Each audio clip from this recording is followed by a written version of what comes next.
اللہ پاک کا بہت بڑا احسان اور کرم ہوا کہ اللہ نے آج جمعے کے دن کے لیے ہم سب کا انتخاب فرما کر اپنے گھر تک پہنچنے کی استطاعت قوت عطا فرمائی، توفیق عطا فرمائی۔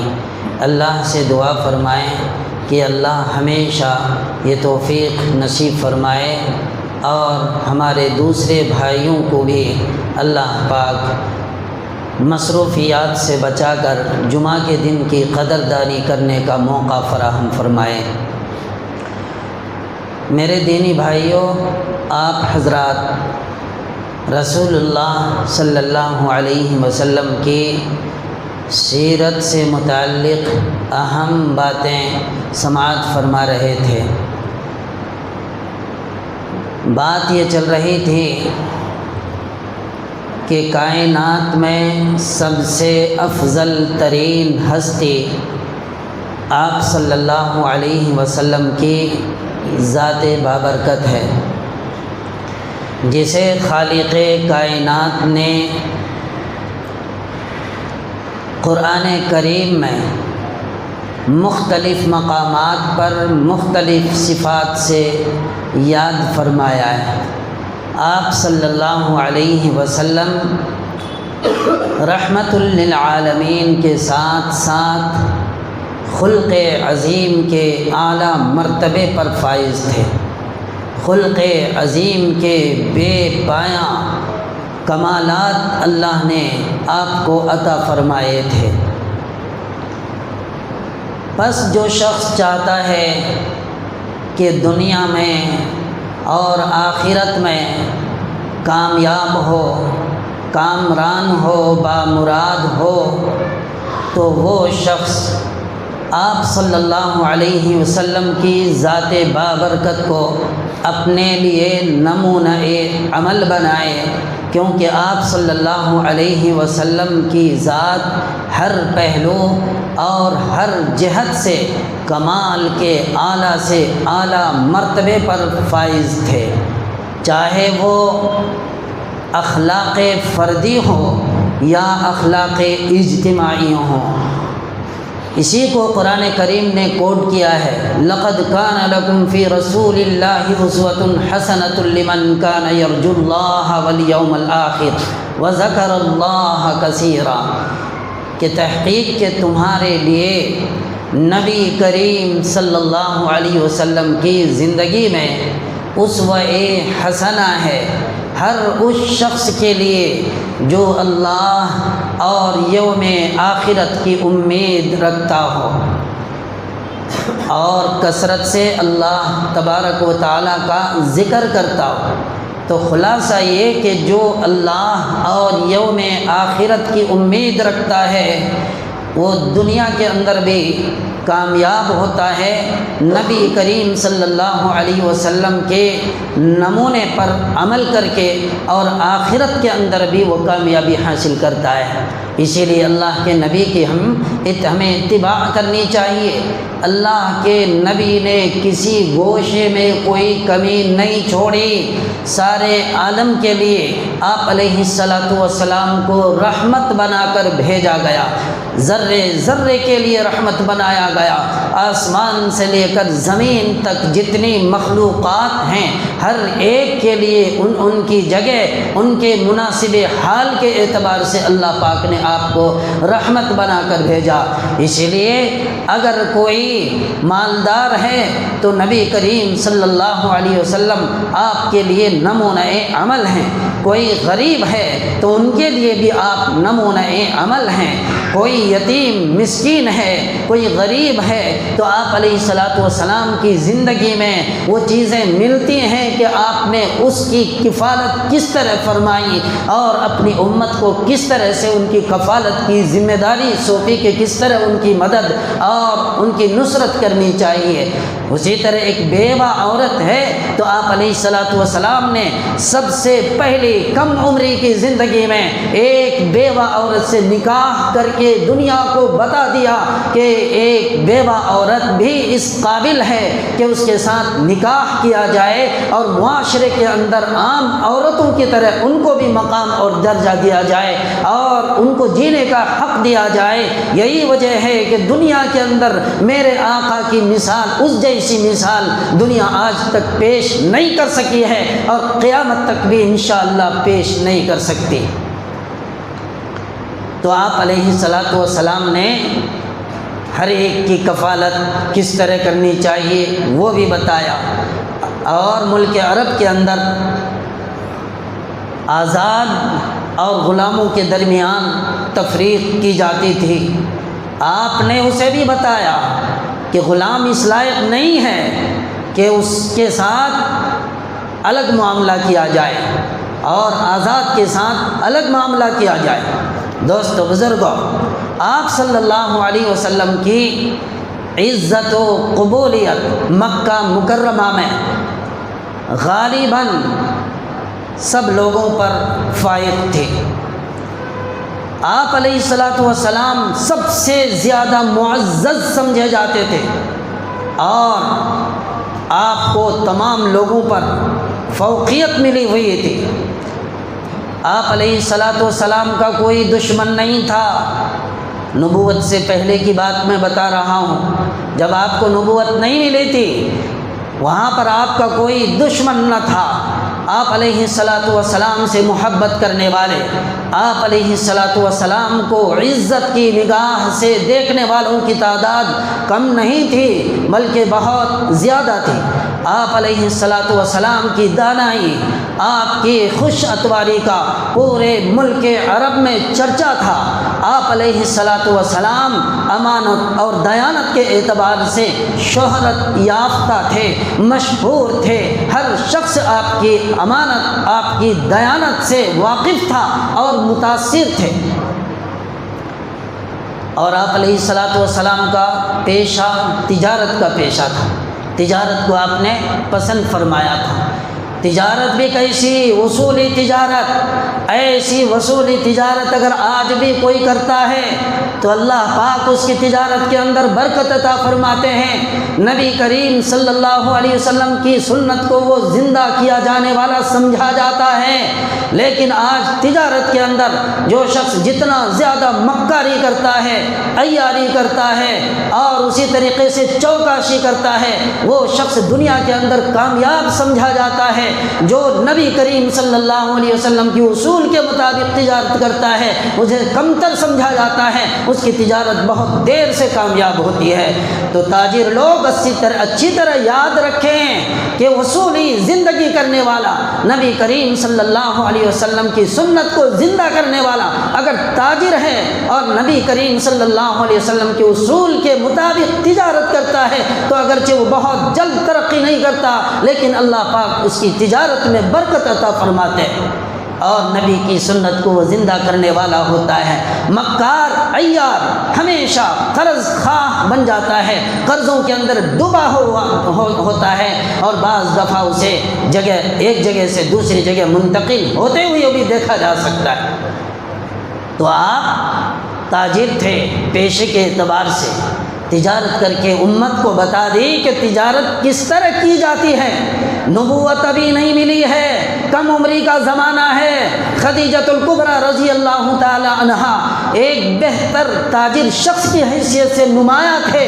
اس وقت آپ کو تجارت کے لیے ملک شام کی طرف اگر بھیجا جاتا ہے تو آپ کے اندر کتنی مہارت تھی اس میں غور کیا جانا چاہیے۔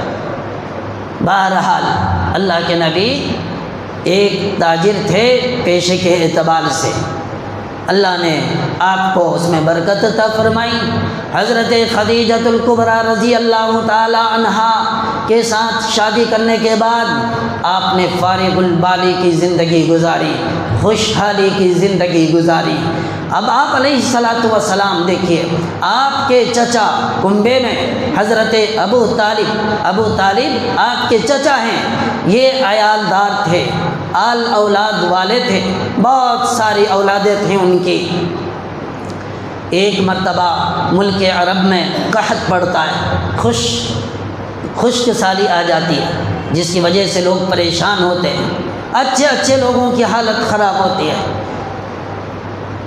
تو حضرت صلی اللہ علیہ وسلم نے ابو طالب کو جب دیکھا کہ یہ عیالدار شخص ہیں اور قحط سالی کا زمانہ ہے، لوگ پریشان حال ہیں، آپ کی مفلسی کا حال دیکھ کر آپ نے ایک چچا کو جو حضرت عباس بن عبد المطلب کے نام سے جانے جاتے ہیں، کہتے ہیں ان سے کہا کہ مناسب یہ معلوم ہوتا ہے کہ قحط کا زمانہ ہے اور ہمارے ایک چچا جو ابو طالب کے نام سے جانے جاتے ہیں یہ عیالدار ہوئے، مفلس ہیں اور غربت کی زندگی گزار رہے ہیں، اس لیے مناسب معلوم ہوتا ہے کہ ان کے ایک لڑکے کو آپ اپنے ہمراہ لے کر جائیں اور ایک لڑکے کو میں لے لیتا ہوں، ایک کی پرورش آپ کریں، ایک کی پرورش میں کرتا ہوں، اس طرح سے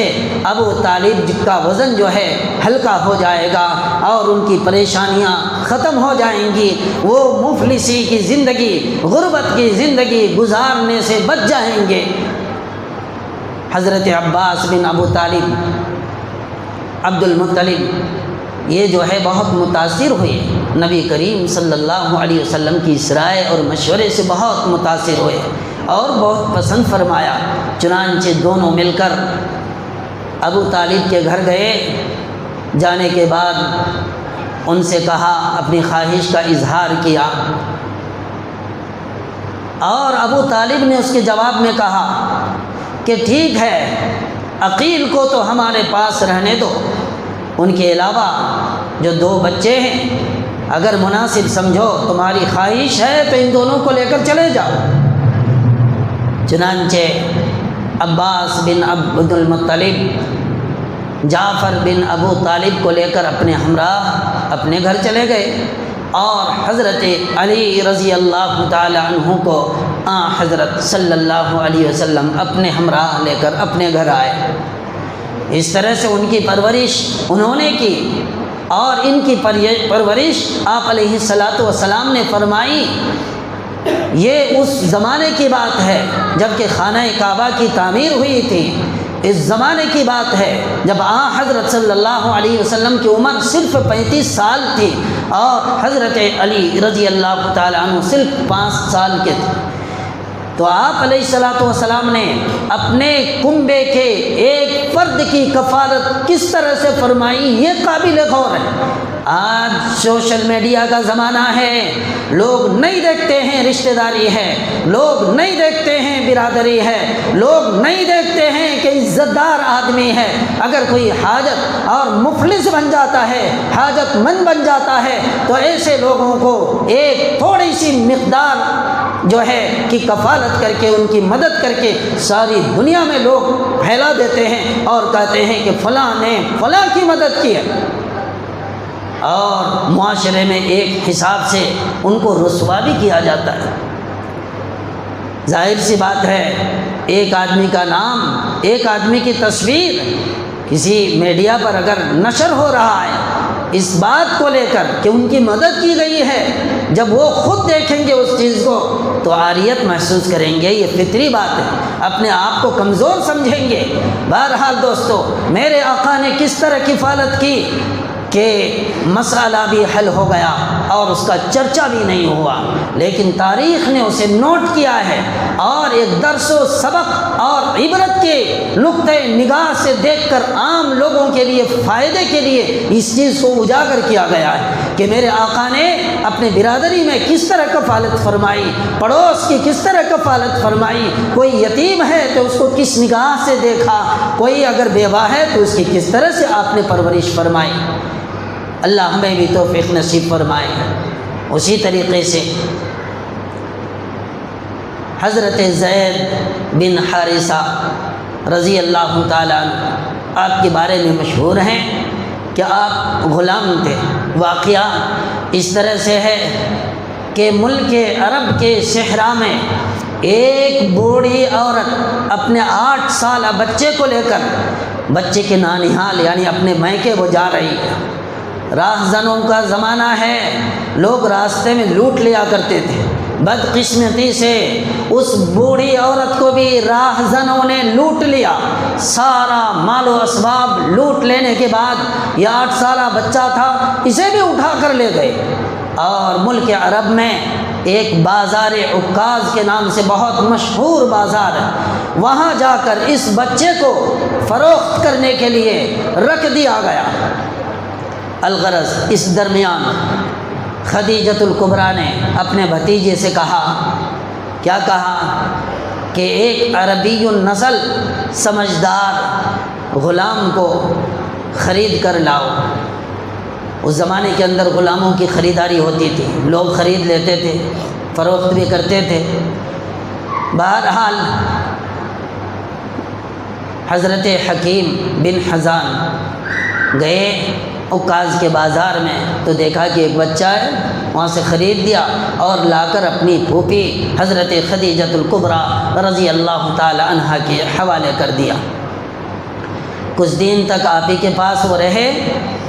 اس کے بعد آپ علیہ السلام نے جب حضرت خدیجہ سے نکاح فرمایا، شادی فرمائی، تو دیکھا کہ غلام بڑا اچھا ہے، ان کے عادات، ان کے اخلاق، ان کے اطوار سے بہت متاثر ہوئے آپ علیہ السلام۔ تو حضرت خدیجہ سے کہا کہ کام کرو، یہ غلام مجھے دے دو، آپ نے طلب فرمایا۔ تو حضرت خدیجۃ الکبریٰ رضی اللہ تعالی عنہا نے اس غلام کو حضرت صلی اللہ علیہ وسلم کی خدمت میں پیش فرما دیا۔ آپ علیہ السلام کے یہ غلام کے پاس یہ رہنے لگا۔ کچھ دن کے بعد زید بن حارثہ کی قوم کے کچھ لوگ حج کرنے کے لیے آئے تو دیکھا حضرت زید کو تو پہچان لیا۔ یہ لوگ ان کی قوم میں جا کر ان کے والد سے بتایا کہ تمہارا بیٹا زید مکہ مکرمہ میں کسی کی غلامی میں زندگی کاٹ رہا ہے۔ باپ کو جب معلوم ہوا تو فوراً اپنے بھائی کو لے کر مکہ مکرمہ آئے کہ بیٹے کو آزاد کرائیں۔ چنانچہ معلوم کرایا، نبی کریم صلی اللہ علیہ وسلم کی خدمت میں حاضر ہوا اور عرض کرنے لگا کہ آپ زید کو ہمارے حوالے کر دیں، اسے آزاد کر دیں۔ اللہ کے نبی نے کوئی چیمی گوئیاں نہیں کی، فرمایا کہ ٹھیک ہے، میں اسے تمہارے حوالے کر دیتا ہوں، میں اسے اختیار دیتا ہوں، میری طرف سے اسے اجازت ہے، اگر وہ تمہارے ساتھ جانا چاہتا ہے تو تم اسے لے کر چلے جاؤ، اور اگر وہ نہیں جانا چاہتا ہے تو پھر اسے یہیں چھوڑ دو۔ بلایا گیا، حضرت زید آئے اور اللہ کے نبی صلی اللہ علیہ وسلم نے ارشاد فرمایا کہ زید میری طرف سے اجازت ہے، جانا چاہو تو جا سکتے ہو۔ حضرت زید نے انکار کر دیا اور یہ فرمایا کہ میں ہرگز اپنے باپ کے ساتھ جانے کے لیے تیار نہیں ہوں۔ اتنا کہنا تھا کہ والد اور ان کے جو چچا تھے یہ دونوں ناراض ہوئے اور کہنے لگے تم غلامی کی زندگی کو کاٹنا چاہتے ہو، غلامی کی زندگی کو پسند کر رہے ہو اور غلامی کو آزادی پر ترجیح دے رہے ہو، یہ کیسی بات ہے؟ حضرت زید نے کہا کہ میں نبی کریم صلی اللہ علیہ وسلم کا ساتھ چھوڑ نہیں سکتا، اس لیے کہ میں نے محمد صلی اللہ علیہ وسلم میں وہ بات دیکھی ہے، میں نے نبی کریم صلی اللہ علیہ وسلم کے اندر وہ ہنر دیکھا ہے کہ میں اپنے باپ کو اور اپنے چچا کو اور ساری خدائی کو ان پر ترجیح نہیں دے سکتا۔ کیا کہا؟ باپ چچا کو، اپنی خدائی کو ان پر ترجیح نہیں دے سکتا۔ مطلب یہ کہ میرے باپ اگر سے مجھ سے دور تھے، میری ماں اگر سے مجھ سے دور تھی، لیکن نبی کریم صلی اللہ علیہ وسلم میرے باپ کی جگہ بھی ہیں، میری ماں کی جگہ بھی ہیں اور میرے چچا کی بھی جگہ ہے۔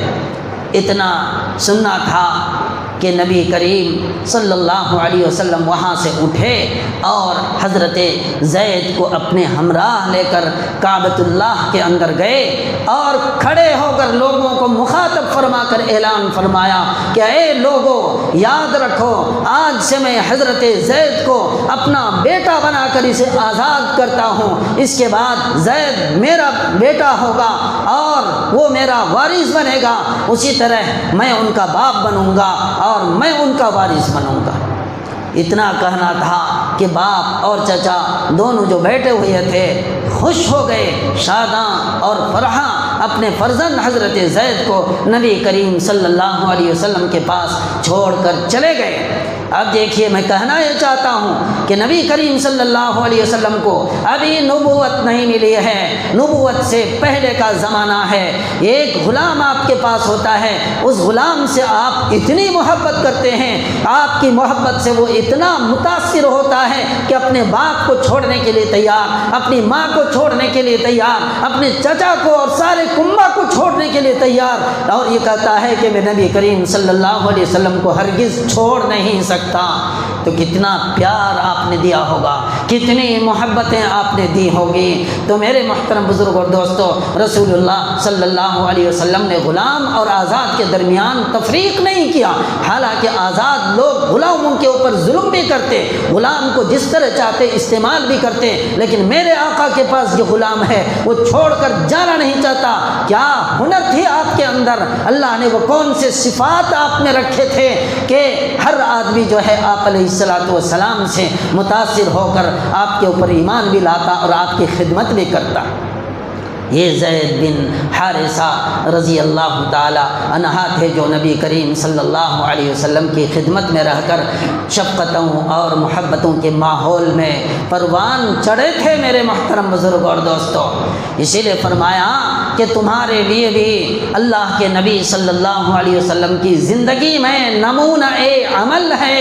اگر اللہ کے نبی کی سنت کو زندہ کرنا چاہتے ہو تو تم جہاں جس حال میں بھی ہو اللہ کے نبی کو نمونہ عمل بناؤ اور آپ کو ماڈل بناؤ، تمہاری دنیا کی زندگی بھی اچھی ہو جائے گی اور انشاءاللہ آخرت کے اندر بھی کامیاب اور بامراد ہو جاؤ گے۔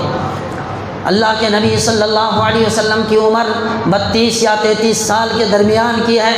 فرماتے ہیں کہ اب آپ کی توجہ اللہ تبارک و تعالیٰ کی طرف اور آپ کا شوق عبادت کی طرف بڑھنے لگا۔ آپ علیہ السلام توجہ اللہ کرنے لگے، اللہ کی ذات میں غور اور فکر کرنے لگے۔ کہتے ہیں کہ اسی عمر کے اندر آپ کے سامنے ایک روشنی اور ایک چمک ظاہر ہوتی تھی۔ آپ علیہ السلام جب اس روشنی اور چمک کو دیکھتے تو بہت متاثر ہوتے اور بہت ہی خوشی محسوس ہوتی، آپ کو بڑی مسرت ہوتی، مگر وہ بہت دیر تک باقی بھی نہیں رہتی اور تھوڑی دیر کے بعد ختم بھی ہو جاتی۔ خود فرماتے ہیں کہ اس کے اندر کوئی خاص تصویر نہیں ہوتی، اس کی کوئی شکل صورت نہیں ہوتی، اور دوست بزرگوں اور نہ ہی اس کے اندر کسی قسم کی کوئی آواز ہوتی تھی۔ بہرحال وہ ظاہر ہوتی، آپ خوش ہوتے اور پھر ختم ہو جاتی۔ آپ علیہ السلام عرب کے مشرکانہ رسم و رواج سے بھی چھوٹی عمر سے ہی نفرت کرتے تھے۔ فرماتے ہیں کہ مشرکوں اور کافروں نے ایک مرتبہ آپ علیہ السلام کو کسی جلسے کے اندر مدعو کیا۔ آپ تشریف لے گئے، آپ بیٹھے ہیں، درمیان میں آپ کے سامنے وہ کھانا رکھا گیا جو بتوں کے اوپر چڑھاوے کا کھانا تھا۔ آپ علیہ السلام کے سامنے جیسے ہی وہ کھانا آیا، آپ نے اسے اپنے سامنے سے ہٹا اور سرکا دیا۔ بازو میں حضرت زید بن عمر تھے، ان کے سامنے جب یہ کھانا آیا انہوں نے بھی اسے اپنے سامنے سے دور کر دیا۔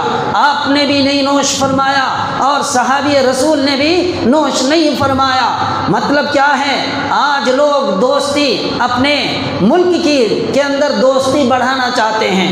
لوگ کہتے ہیں کہ ہمارے جو ملک کے اندر برادران وطن ہیں ان کے ساتھ دوستی کرنی چاہیے۔ کس نے کہا کہ دوستی نہیں کرنی چاہیے؟ کس نے آپ سے کہا کہ آپ نفرت کرو ان کے سامنے؟ لیکن میرے نبی کو ماڈل بنا کر نبی کی زندگی کو دیکھو کہ ایسا موقع جب آیا تو آپ نے کون سا رخ اختیار فرمایا، کس طریقے کو اپنایا۔ آپ علیہ الصلاۃ والسلام نے بتوں کے چڑھاوے کے کھانے سے نفرت فرمایا اور اسے نہیں کھایا، ناپسندیدگی کا اظہار فرمایا۔ آج لوگ دوستی بڑھانے کے نام سے، آج محبت بڑھانے کے نام سے کہ ان کو بھی ساتھ لے کر چلنا چاہیے، دوست بزرگوں جیسا کھانا ملتا ہے کھا لیتے ہیں، تمیز نہیں کرتے ہیں۔ لیکن ایک آدمی ایسا بھی ہے جو پولیس ڈپارٹمنٹ کے اندر بھی رہتا ہے، وہ کسی دیول یا مندر کے ماحول میں کہیں زندگی گزارتا رہتا ہے، اس کی ڈیوٹی وہاں رہتی ہے، لیکن اللہ کا خوف اس کے دل کے اندر ہوتا ہے تو جانکار لوگوں سے فون کر کے بھی پوچھتا ہے کہ ہمارے سامنے ایسا کھانا آیا ہوا ہے، اس موقع پر اس کا کھانا صحیح ہے یا غلط ہے۔ لیکن عام لوگ جو اچھی حالت میں ہیں دوستی کے نام سے بتوں کے اوپر چڑھا ہوا کھانا بھی کھا لیتے ہیں۔ اچھی طرح سن لیجئے، آپ کو دوستی کر سکتے ہیں مصلحتاً، ان کے ساتھ اٹھ بیٹھ کر سکتے ہیں، لیکن مشرکانہ کھانا، کافرانہ کھانا، جو شرک سے بھرا ہوا کھانا ہو، اس کو کھانے سے میرے نبی نے منع فرمایا، صحابی نے بھی اسے نہیں کھایا۔ اس کے بہت سارے وجوہات ہیں۔ آپ جانتے ہیں کہ ہمارے یہاں آب زمزم بہت پاک پوتر پانی سمجھا جاتا ہے۔ میرے نبی جناب محمد الرسول اللہ صلی اللہ علیہ وسلم کا فرمان ہے، ماء زمزم لما شرب به، کہ زمزم کا پانی ایسا پانی ہے کہ اس کو جس نیت سے پیا جائے اللہ پاک اس کی اس نیت کو پورا فرما دیتے ہیں۔ پینے سے پہلے جو دعا کرتا ہے اللہ پاک اس کی دعا کو قبول فرماتے ہیں۔ یہ تو پانی ہے، زمین کے اندر سے نکلا ہوا پانی ہے، قدرتی پانی ہے۔ اللہ کے نبی نے اسے زمزم کہا، میرے محترم بزرگوں اور دوستوں، اور اس کی فضیلتیں بیان فرمائیں، اسے زیادہ سے زیادہ پینے کا حکم دیا۔ کیوں؟ اس لیے کہ ایک پاک پانی ہے، اس سے بہت سارے فوائد ہیں۔ لیکن جب آپ وہ کھانا جو بتوں کے اوپر چڑھایا جاتا ہے، بعض دفعہ مسلمان ہونے کے باوجود بھی آپ کھا لیتے ہیں، تو اچھی طرح سن لیجئے، جس طرح ہم مائع زمزم کو پاک پانی کہتے ہیں، اسی طرح بعض مخصوص قسم کے جانوروں کے پیشاب کو وہ پاک اور پوتر سمجھتے ہیں۔ اور جتنے چڑھاوے کے کھانے اور پینے کی چیزیں ہوتی ہیں وہ پانی لے کر اس کے اوپر چھڑکا جاتا ہے، ان کے عقیدے کے مطابق ان کے لیے پاک ہو سکتا ہے، وہ کھانا کھا سکتے ہیں، وہ پانی وہ پی سکتے ہیں، ان کے لیے اجازت ہوگی اور اپنے لیے ثواب کی چیز وہ سمجھتے ہوں گے۔ لیکن ہم نبی کی امت کے لوگ ہیں، نبی نے ہمیں حلال اور حرام کے درمیان تمیز کرنے کا حکم دیا، نبی نے ہمیں جائز اور ناجائز کو سمجھایا، نبی نے ہمیں دونوں کے درمیان فرق کرنے کا حکم دیا۔